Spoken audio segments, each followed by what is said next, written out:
ছেলেমেয়েরা সহজ পাঠের আসরে আজ আমি তোমাদের পড়াবো ধ্বনিতত্ত্ব যে অধ্যায়টা আছে তারই আর একটা অংশ। প্রশ্নটা এসেছিল 2023-এ, ছিল এরকম: উদাহরণ সহ ধ্বনিমূল ও সহধ্বনির সম্পর্ক বুঝিয়ে দাও। 5 নম্বরের প্রশ্ন। আমি এটা একটা প্রশ্ন যেভাবে লিখতে হয় সেইভাবেই আমি তোমাদের জিনিসটাকে বোঝাবো। আর হ্যাঁ, ডেসক্রিপশনে আমি উত্তরটা লিখিতভাবে তোমাদেরকে দিয়ে দেব, কারণ আমার মনে হয় আমি একটু সহজ করে আর ছোট করে তোমাদের জিনিসটা দিতে পারবো, যাতে তোমাদের বুঝতে এবং লিখতে সুবিধে হয়। তাহলে আমরা আজকে কি পড়ছি? সেটা হচ্ছে ধ্বনিমূল আর সহধ্বনি। যে কোনো ভাষার প্রত্যেকটা ধ্বনি কিন্তু ধ্বনিমূল। আমরা যেহেতু বাংলা ভাষা নিয়ে পড়ছি, কাজেই আমরা বাংলা ভাষা দিয়ে তাকে বুঝি। কেমন? আমি বললাম ম, ও হচ্ছে একটা ধ্বনিমূল। তাহলে সহধ্বনিটা কি? সহধ্বনি হচ্ছে ধ্বনিমূল একটা পরিবার যেন, আর সেই পরিবারের সদস্য হচ্ছে সহধ্বনি। ধ্বনিমূলকে বিভিন্ন পরিবেশ পরিস্থিতিতে যখন আমরা উচ্চারণ করি তখন কিছু কিছু উচ্চারণের তফাৎ হয়।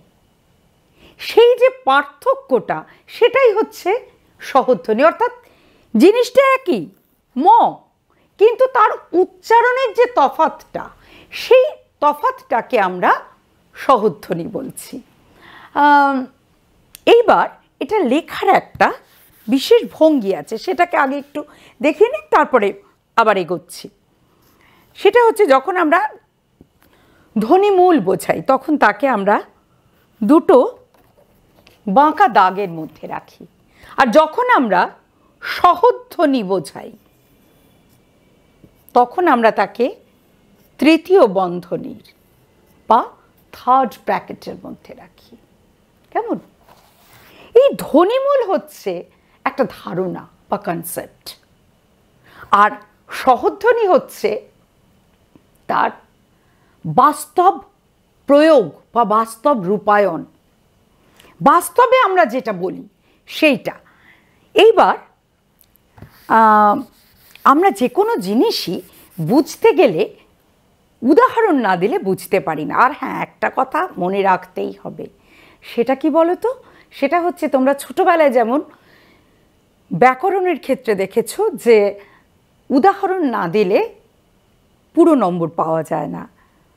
উদাহরণ দিতে বলুক বা না বলুক, ধ্বনিতত্ত্ব তো একটা অংশ, মানে পুরো ভাষাতত্ত্বের ক্ষেত্রে সে তার ধ্বনিতত্ত্ব হোক কিংবা রূপতত্ত্ব হোক কিংবা শব্দার্থতত্ত্ব হোক, যেটা তোমার কাছে জানতে চাইবে সেটাকে তোমার সব সময় উদাহরণ সহ বোঝাতে হবে।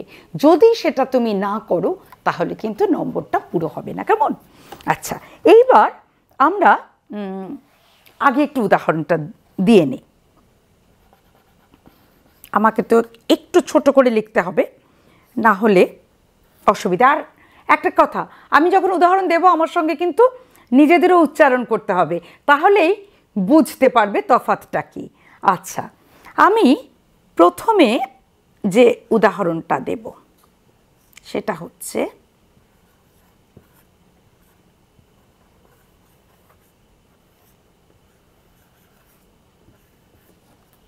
প্রথমে আমি উদাহরণ দিলাম উল্টো। কেমন? এই দেখো উল্টো। এই যে উল্টো, এটাতে দেখো তো, আমার সঙ্গে বলো তো দেখি, উল্টো। জিভটা কোথায় গিয়ে ঠেকলো? জিভটা কেমন গুটিয়ে আমাদের মুখের ভেতরে ওপরের দিকটায়, অর্থাৎ মুখের ভেতরে যে ছাদের মতন জায়গাটা, সেই জায়গাটায় গিয়ে ঠেকলো, যাকে আমরা মূর্ধা বলি। উল্টো। তাহলে এই লটা হচ্ছে মূর্ধন্য ল, মূর্ধা দিয়ে আমি একে উচ্চারণ করলাম, অর্থাৎ আমার জিহ্বা মূর্ধাকে স্পর্শ করে এই লকে উচ্চারণ করলো। এবার আমি পরেরটায় আসি।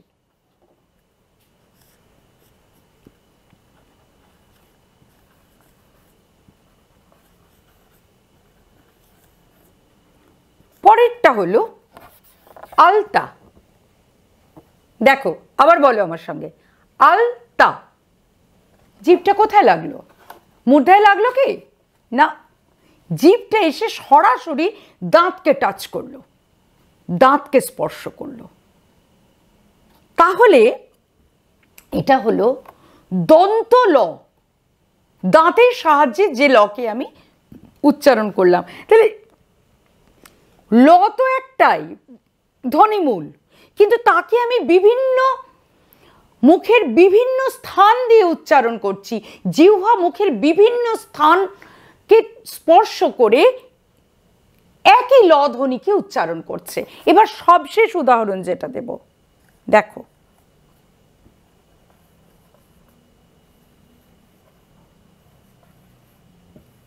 লঙ্কা।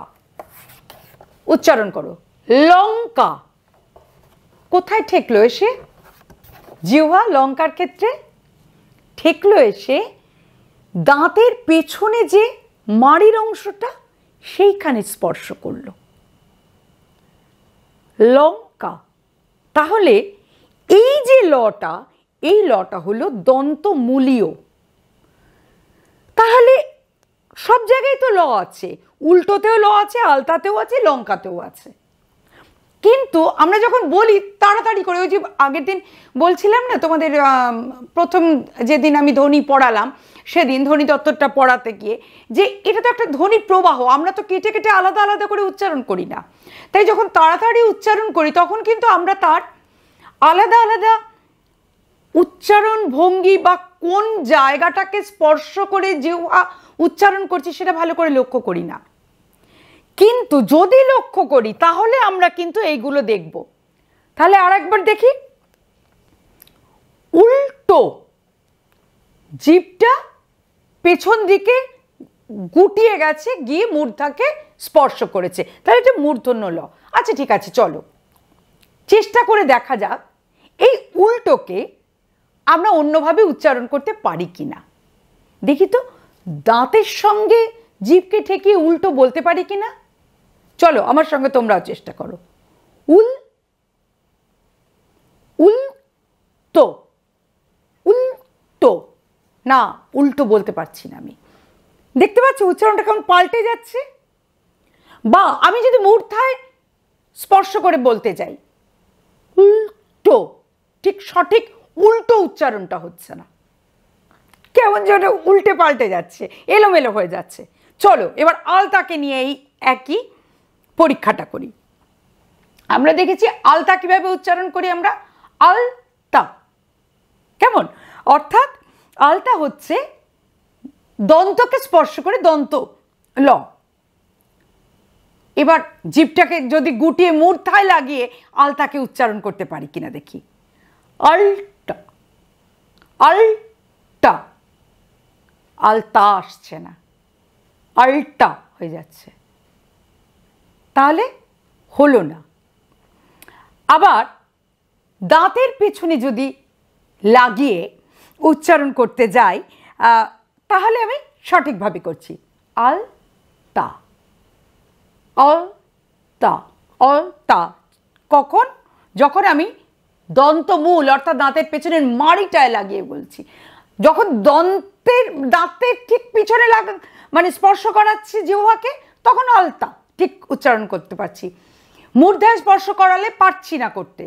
আবার দন্তমূল যেটা অর্থাৎ মাড়ি, তাতে যদি স্পর্শ করার চেষ্টা করি তাহলে কি দাঁড়াচ্ছে, অলতা, অলতা।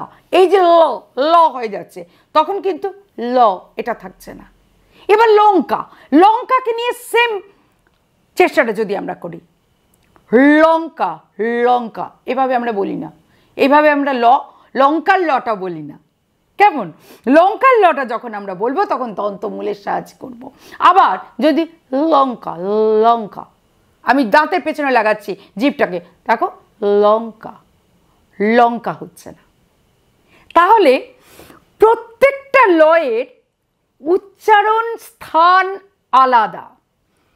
উল্টোর ল হচ্ছে মূর্ধন্য ল, আলতার ল হচ্ছে দন্ত ল, আর লঙ্কার ল হচ্ছে দন্তমূলীয় ল। তাহলে আমরা একটা ধ্বনিমূল ল, তার তিনটে সহধ্বনি পেলাম। তাহলে এই যে আলাদা আলাদা সহধ্বনি, এরা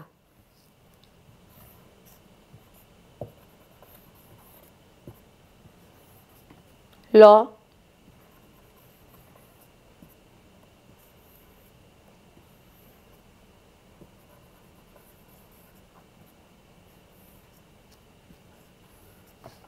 অর্থাৎ ও হচ্ছে ধ্বনিমূল, ও রয়েছে দুটো বাঁকা দাগের মধ্যে, আর এরা হলো প্রত্যেকে সহধ্বনি, ওই পরিবারেরই সদস্য।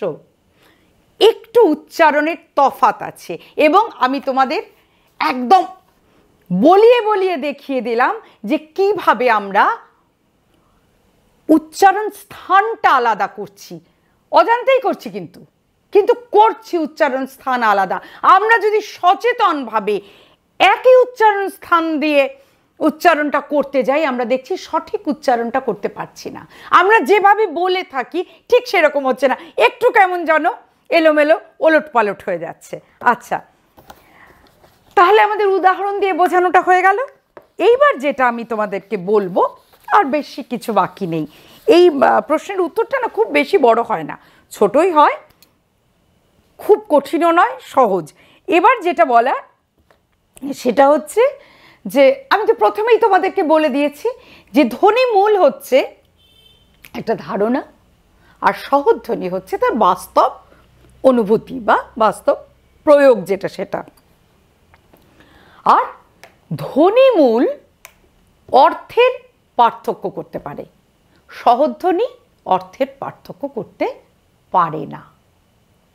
তাহলে এটাকে একটু বুঝে নিতে হবে। ধ্বনিমূল অর্থের পার্থক্য করতে পারে, সহধ্বনি পারে না, এটার মানেটা কি দাঁড়ালো? সেটা হচ্ছে যে ধ্বনিমূল তো, ধরো ল একটা ধ্বনিমূল, তা ল দিয়ে আমি একটা শব্দ তৈরি করলাম, সেটা হলো ধরো কাল। কালের মানে তোমরা জানো সময়। আচ্ছা, এইবার ঠ, এটা একটা ধ্বনিমূল। এই একই কয়ের পাশে যদি আমি ঠ দিয়ে দিই, তাহলে কাঠ, উড। তাহলে আমি যদি ধ্বনিমূলটা পাল্টে দিই, তাহলে অর্থের পার্থক্য হয়ে যাচ্ছে, তাই তো? কাল একটা জিনিস, কাঠ একটা জিনিস, কাজ একটা জিনিস। অর্থাৎ ল, ঠ, জ, কান, ন আলাদা আলাদা ধ্বনিমূল, আলাদা আলাদা অর্থ তৈরি করে দিচ্ছে। কিন্তু সহধ্বনি তো ওই ধ্বনিমূল পরিবারেরই এক একটা সদস্য। ল, ল যে ধ্বনিটাকে আমি মূর্ধা দিয়েই উচ্চারণ করি, দন্ত দিয়েই করি, বা দন্তমূল দিয়েই করি, ল তো লই থাকছে, সে কিন্তু অর্থ পাল্টাচ্ছে না। এইটা আমাদেরকে মাথায় রাখতে হবে। অর্থাৎ তুমি যদি, যেমন ধরো আমরা দেখলাম যে উল্টো, উল্টো বলছি আমি মূর্ধা দিয়ে, কিন্তু আমি যদি দাঁতের পিছনে স্পর্শ করাই জিহ্বাকে, তাহলে উল্টো হয়ে যাচ্ছে। এবার এটাকে আমরা বলবো এমা কিরম ভুলভাল উচ্চারণ, উচ্চারণটা ভুলভাল হলো, অর্থটা কি পাল্টালো? পাল্টালো না। লঙ্কা আমি দাঁতের পিছনে জিহ্বাকে স্পর্শ করে উচ্চারণ করেছি, আমি যদি লঙ্কা যদি বলি, তাহলে তোমরা শুনে বলবে ম্যাডাম এটা কীরকম, লঙ্কা কি কেউ ওভাবে বলে নাকি, ওরকম করে উচ্চারণ করে, ভুলভাল, এটা তোমরা বলবে। কিন্তু অর্থ পাল্টাবে না। তাহলে ধ্বনি মূল অর্থ পাল্টাতে পারে, সহধ্বনি অর্থ পাল্টাতে পারে না। ধ্বনি মূল হচ্ছে একটা পরিবার, সহধ্বনি হচ্ছে সেই পরিবারের সদস্য। আমি তোমাদের এই যেটা বোঝালাম এটাকেই একটা লেখার আকারে ডেসক্রিপশনে দিয়ে দেব, আর তোমরা যদি সেইটাকে বুঝে নিয়ে সেইটাকেই লিখতে পারো তাহলে ভালো নম্বর পাবেই পাবে। আর এই একটা উদাহরণ, এই যে আমি ল এই ধ্বনিমূলটাকে দিয়ে 3টে শব্দ তোমাদেরকে দেখিয়েছি এবং তাদের উচ্চারণ স্থান যে আলাদা আলাদা এটা দেখিয়েছি। শুধু এই একটা উদাহরণই তোমরা দিও, এই একটা উদাহরণ দিলেই যথেষ্ট এবং তাতেই তোমরা ভালো নম্বর পাবে। আজকে এটুকুই থাক, পরের দিন আবার এই ধ্বনিতত্ত্ব চ্যাপ্টারেরই আর একটা জিনিস তোমাদের পড়াবো।